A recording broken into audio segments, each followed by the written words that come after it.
Hi friends, Raju Talikote ಬಾರದೂರಿಗೆ ಪಯಣಿಸಿದ್ದಾರೆ. ಹಾಗಾದ್ರೆ ಇವರ ಜೀವನದ ಕತೆ ಗೊತ್ತಾ? ಕುಡುಕ ಆಗಿ ಫೇಮಸ್ ಆಗಿದ್ದು ಹೇಗೆ? ಎರಡೆರಡು ಮದುವೆ ಆಗಿದ್ಯಾಕೆ ಈ ಹಾಸ್ಯ ನಟ?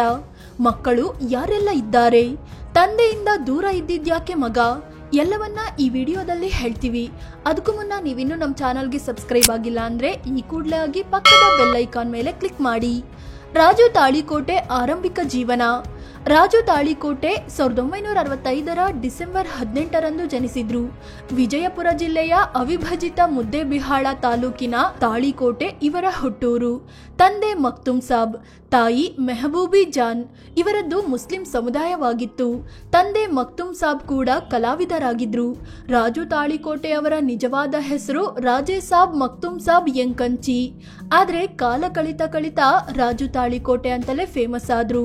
ತಾಳಿಕೋಟೆಯ ಕಾಸ್ಗತೇಶ್ವರ ಮಠದಲ್ಲಿ 4ನೇ ಕ್ಲಾಸ್ ವರೆಗೆ ಓದಿದ್ರು. ತಂದೆಯದ್ದೇ ಕಾಸ್ಗತೇಶ್ವರ ಅನ್ನೋ ನಾಟಕ ಕಂಪನಿ ಇತ್ತು. ಅದರಲ್ಲಿ 7ನೇ ವಯಸ್ಸಿನಿಂದಲೂ ರಾಜು ತಾಳಿಕೋಟೆ ಬಣ್ಣ ಹಚ್ತಾ ಬಂದಿದ್ರು. ಸತ್ಯ ಹರಿಶ್ಚಂದ್ರ ನಾಟಕದಲ್ಲಿ ಲೋಹಿತಾಶ್ವ, ರೇಣುಕಾ ಯಲ್ಲಮ್ಮ ನಾಟಕದಲ್ಲಿ ಬಾಲ ಪರಶುರಾಮ ಪಾತ್ರದಲ್ಲಿ ಅಭಿನಯಿಸಿ ನೋಡುಗರ ಗಮನ ಸೆಳೆದಿದ್ರು. ಹೀಗೆ ಶಾಲೆಯಿಂದ ದೂರವಾಗಿ ಕಲೆಯನ್ನೇ ಬದುಕಿನ ದಾರಿಯನ್ನಾಗಿಸಿಕೊಂಡ್ರು. ಲಾರಿ ಕ್ಲೀನರ್, ಹೋಟೆಲ್ ಮಾಣಿಯಾಗಿ ಕೆಲಸ. ಬಾಲ ಕಲಾವಿದನಾಗಿ ನಾಟಕ ಕಲಿತ ರಾಜು ತಾಳಿಕೋಟೆಗೆ ನಂತರದಲ್ಲಿ ಸಡನ್ ಆಗಿ ಕಷ್ಟದ ದಿನಗಳು ಬಂದ್ಬಿಟ್ವು. ತಂದೆ ಸ್ಟ್ರೋಕ್ ಆಗಿ ಮೂಲೆ ಹಿಡಿದ್ರೆ ತಾಯಿ ಕ್ಯಾನ್ಸರ್ಗೆ ತುತ್ತಾದ್ರು. ರಾಜು 11ನೇ ವಯಸ್ಸಿಗೆ ತಮ್ಮ ತಂದೆ ತಾಯಿ ಇಬ್ಬರನ್ನು ಕಳ್ಕೊಂಡ್ರು. ಆಗ ಜೀವನ ನಡೆಸಲು ರಾಜು ತಾಳಿಕೋಟೆ ಹೋಟೆಲ್ನಲ್ಲಿ ಮಾಣಿ ಅಂದ್ರೆ ಸಪ್ಲೈಯರ್ ಕೆಲಸಕ್ಕೆ ಸೇರ್ಕೊಂಡ್ರು. ಲಾರಿಯಲ್ಲಿ ಕ್ಲೀನರ್ ಆಗಿಯೂ ಕೆಲಸ ಮಾಡಿದ್ರು. ಆದ್ರೂ ಕಲೆ ಮೇಲಿನ ಪ್ರೀತಿ ಸಾಯ್ಲಿಲ್ಲ. 1978ರಿಂದ 2 ವರ್ಷಗಳ ಕಾಲ ವಿವಿಧ ನಾಟಕ ಕಂಪನಿಗಳಲ್ಲಿ ಪ್ರಚಾರಕರಾಗಿ, ಗೇಟ್ ಕೀಪರ್ ಆಗಿಯೂ ಕೆಲಸ ಮಾಡಿದ್ರು. ಈ ನಡುವೆ ಕಂಪನಿಯ ಹಿರಿಯ ನಟರೊಬ್ಬರು ಕೈಕೊಟ್ಟಾಗ ಅನಿರೀಕ್ಷಿತವಾಗಿ ತಾಳಿ ತಕರಾರು ನಾಟಕದಲ್ಲಿ ಸುಮಿತ್ರಾ ಅನ್ನೋ ಕಿವುಡು ಪಾತ್ರದಲ್ಲಿ ನಟಿಸಿ ಸೈ ಎನಿಸಿಕೊಂಡ್ರು. ನಂತರ ಹಲವಾರು ನಾಟಕಗಳಲ್ಲಿ ರಾಜು ತಾಳಿಕೋಟೆಗೆ ನಟಿಸೋ ಅವಕಾಶ ಸಿಕ್ತು. ಇದನ್ನ ಚೆನ್ನಾಗಿ ಬಳಸಿಕೊಂಡು ರಾಜು ದೊಡ್ಡ ಮಟ್ಟದಲ್ಲಿ ಹೆಸರು ಮಾಡಿದ್ರು. ಕಲಿಯುಗದ ಕುಡುಕ ಆಗಿದ್ದ ಹೇಗೆ ರಾಜು ತಾಳಿಕೋಟೆ. ನಾಟಕಗಳಲ್ಲಿ ಅವಕಾಶ ಸಿಗ್ತಾ ಹೋದಂತೆ ರಾಜು ತಾಳಿಕೋಟೆ ಅಭಿಮಾನಿ ಬಳಗವು ದೊಡ್ಡದಾಗ್ತಾ ಹೋಯ್ತು. ಈ ನಡುವೆ ರಾಜು ತಾಳಿಕೋಟೆಗೆ ತನ್ನದೇ ಸ್ವಂತ ನಾಟಕವೊಂದನ್ನ ಮಾಡಬೇಕು ಅನ್ನೋ ಛಲ ಶುರುವಾಯ್ತು. ಅದೇ ಕಾರಣಕ್ಕೆ ಹಠ ಹಿಡಿದು ಕಲಿಯುಗದ ಕುಡುಕ ಅನ್ನೋ ನಾಟಕ ಮಾಡಿದ್ರು. ಅವರೇ ಕತೆ ಬರೆದು ನಿರ್ದೇಶನ ಮಾಡಿ ನಟನೆಯನ್ನು ಮಾಡಿದ್ರು. ಈ ನಾಟಕ 15,000 ಪ್ರದರ್ಶನಗಳನ್ನ ಕಂಡು ಸಕ್ಸಸ್ ಆಯ್ತು. ಕೊರಳು ತುಂಬಾ ಸಾರಾಯಿ ಬಾಟಲಿಯ ಹಾರ ಹಾಕೊಂಡು ಕೈಯಲ್ಲೊಂದು ಬಾಟ್ಲಿ ಹಿಡ್ಕೊಂಡು ಅಮಲೇರಿದಂತೆ ನಾಟಕ ಮಾಡ್ತಾ ವೇದಿಕೆಗೆ ಬಂದ್ರೆ ಜನ ಕಿವಿ ಹರಿದು ಹೋಗುವಂತೆ ಶಿಳ್ಳೆ ಹಾಕಿ ಕೂಗ್ತಿದ್ರು. ಹೀಗೆ ರಾಜು ತಾಳಿಕೋಟೆಗೆ ಕಲಿಯುಗದ ಕುಡುಕ ಅನ್ನೋ ಬಿರುದು ಕೂಡ ಕಾಯಂ ಆಯ್ತು. ತಂದೆಯ ಕಂಪನಿ ಪುನರ್ ಸ್ಥಾಪಿಸಿದ ರಾಜು ತಾಳಿಕೋಟೆಗೆ ರಂಗಭೂಮಿಯಲ್ಲಿ ಅವಕಾಶಗಳ ಸುರಿಮಳೆಯೇ ಆಗೋಕೆ ಶುರುವಾಯ್ತು.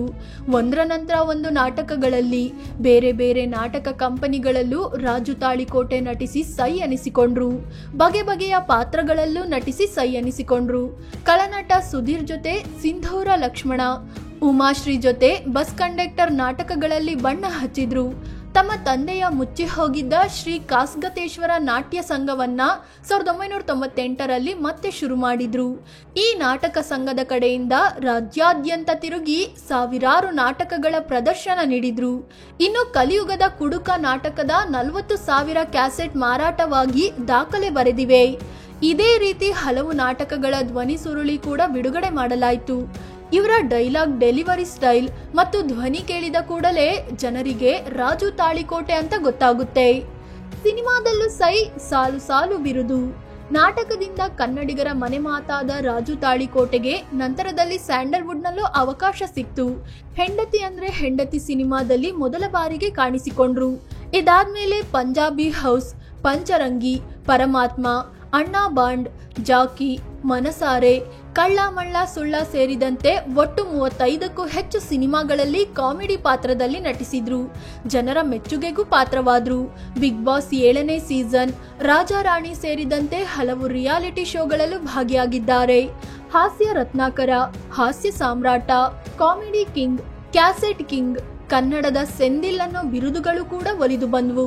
2010ರಲ್ಲಿ ಸುವರ್ಣ ವಾಹಿನಿಯ ಬೆಸ್ಟ್ ಕಾಮಿಡಿ ಅವಾರ್ಡ್, 2011ರಲ್ಲಿ ಫಿಲ್ಮ್ ಫೇರ್ ಅವಾರ್ಡ್, 2013ರಲ್ಲಿ ಬೆಸ್ಟ್ ಕಾಮಿಡಿಯನ್ ಅವಾರ್ಡ್, 2015ರಲ್ಲಿ ರಾಜ್ಯೋತ್ಸವ ಪ್ರಶಸ್ತಿ ಪಡ್ಕೊಂಡ್ರು. ಅಷ್ಟೇ ಯಾಕೆ 2017ರಲ್ಲಿ ಕೊಲಂಬಿಯಾ ವಿವಿಯಿಂದ ಗೌರವ ಡಾಕ್ಟರೇಟ್ ಪದವಿ ಕೂಡ ಪಡ್ಕೊಂಡ್ರು. ಈ ಮೂಲಕ 4ನೇ ಕ್ಲಾಸ್ ಓದಿದ ರಾಜು ತಾಳಿಕೋಟೆ ಡಾಕ್ಟರ್ ರಾಜು ತಾಳಿಕೋಟೆ ಆದ್ರು. ಇತ್ತೀಚೆಗೆ ಧಾರವಾಡ ರಂಗಾಯಣದ ನಿರ್ದೇಶಕರಾಗಿಯೂ ಆಯ್ಕೆಯಾಗಿದ್ರು. 2 ಮದುವೆ 5 ಮಕ್ಕಳು. ರಾಜು ತಾಳಿಕೋಟೆ ನಿಜ ಜೀವನದಲ್ಲಿ 2 ಮದುವೆ ಆಗಿದ್ರು. ಇವರದ್ದು ಮುಸ್ಲಿಂ ಸಮುದಾಯವಾಗಿದ್ರಿಂದ 2 ಮದುವೆಗೆ ಯಾವುದೇ ಅಡ್ಡಿ ಆಗ್ಲಿಲ್ಲ. ಇಬ್ಬರು ಪತ್ನಿಯರ ಹೆಸರು ಪ್ರೇಮ ಅನ್ನೋದು ವಿಶೇಷ. ಇವರಿಗೆ ಮೊದಲು ಬಾಲ್ಯ ವಿವಾಹವಾಗಿತ್ತು. ಮೊದಲ ಹೆಂಡತಿ ಪ್ರೇಮ ತಾಳಿಕೋಟೆ ಅವರಿಗೆ 2 ಗಂಡು ಮತ್ತು ಓರ್ವ ಹೆಣ್ಣು ಮಗಳಿದ್ದಾರೆ. 2ನೇ ಹೆಂಡತಿ ಪ್ರೇಮ ಸಿಂಧನೂರಿಗೆ 2 ಹೆಣ್ಮಕ್ಕಳಿದ್ದಾರೆ. ಹೀಗೆ ರಾಜು ತಾಳಿಕೋಟೆಗೆ 5 ಮಕ್ಕಳಿದ್ದಾರೆ. ಇನ್ನು ಇವರ ಮಗನಿಗೂ ಮೊಮ್ಮಗನಿಗೂ 1 ವಾರವಷ್ಟೇ ಡಿಫ್ರೆನ್ಸ್ ಅಂತ ರಾಜು ಬಿಗ್ ಬಾಸ್ ವೇದಿಕೆಯಲ್ಲಿ ಹೇಳ್ಕೊಂಡಿದ್ರು.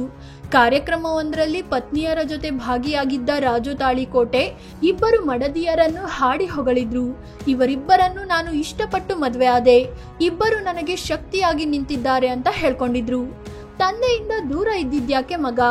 ರಾಜು ತಾಳಿಕೋಟೆಯ ಮಕ್ಕಳಲ್ಲಿ ಮಗ ದಾವಲ್ ಕೂಡ ರಂಗಭೂಮಿಯಲ್ಲಿ ಗುರುತಿಸಿಕೊಂಡಿದ್ರು. ಸದಾ ಕಲೆಗೆ ಪ್ರೋತ್ಸಾಹ ಕೊಡ್ತಿದ್ದ ರಾಜು ತಾಳಿಕೋಟೆ ನೀನು ಕಲಾವಿದರ ಜೊತೆಗೇ ಇರು ಅಂತ ಮಗನಿಗೆ ಹೇಳಿದ್ರು. ಹೀಗಾಗಿ ಮಗ ದಾವಲ್ ತಂದೆಯಿಂದ 15ರಿಂದ 20 ವರ್ಷಗಳಿಂದ ಸತತವಾಗಿ ದೂರಾನೇ ಇದ್ರು. ಆದ್ರೀಗ ತಂದೆ ರಾಜು ತಾಳಿಕೋಟೆ ಬಾರದೂರಿಗೆ ಪಯಣಿಸಿದ್ದಾರೆ. ಉಡುಪಿಯಲ್ಲಿ ಶೈನ್ ಶೆಟ್ಟಿ ನಾಯಕತ್ವದ ಸಿನಿಮಾ ಶೂಟಿಂಗ್ ಇತ್ತು. ಆದ್ರೆ ಉಡುಪಿಯಲ್ಲೇ ಹೃದಯಾಘಾತಕ್ಕೆ ಒಳಗಾದ ರಾಜು ತಾಳಿಕೋಟೆಯನ್ನ ಮಣಿಪಾಲ್ ಆಸ್ಪತ್ರೆಗೆ ದಾಖಲಿಸಿದ್ರೂ ಪ್ರಯೋಜನವಾಗಲಿಲ್ಲ. ಇನ್ನು ವಿಜಯಪುರದ ಸಿಂದಗಿಯಲ್ಲಿ ರಾಜು ಅಂತ್ಯಕ್ರಿಯೆ ನಡೆದಿದೆ. ಇವರ ನಿಧನಕ್ಕೆ ಸಿನಿಮಾ, ರಾಜಕೀಯ ಸೇರಿದಂತೆ ಎಲ್ಲಾ ಕ್ಷೇತ್ರದ ಗಣ್ಯರು ಸಂತಾಪ ಸೂಚಿಸಿದ್ದಾರೆ. ಫ್ರೆಂಡ್ಸ್, ಇದು ಹಾಸ್ಯ ಕಲಾವಿದ ರಾಜು ತಾಳಿಕೋಟೆಯ ಜೀವನದ ಬಗ್ಗೆ ಮಾಹಿತಿ ನೀಡೋ ಪ್ರಯತ್ನ. ಈ ಬಗ್ಗೆ ನಿಮ್ಗೇನ್ ಅನ್ಸುತ್ತೆ ಅಂತ ಕಾಮೆಂಟ್ ಮಾಡಿ ಹೇಳಿ. ಅದೇ ರೀತಿ ನೀವಿನ್ನೂ ನಮ್ಮ ಚಾನಲ್ಗೆ ಸಬ್ಸ್ಕ್ರೈಬ್ ಆಗಿಲ್ಲ ಅಂದ್ರೆ ಈ ಕೂಡಲೇ ಆಗಿ ಪಕ್ಕದ ಬೆಲ್ ಐಕಾನ್ ಮೇಲೆ ಕ್ಲಿಕ್ ಮಾಡಿ. ಧನ್ಯವಾದ.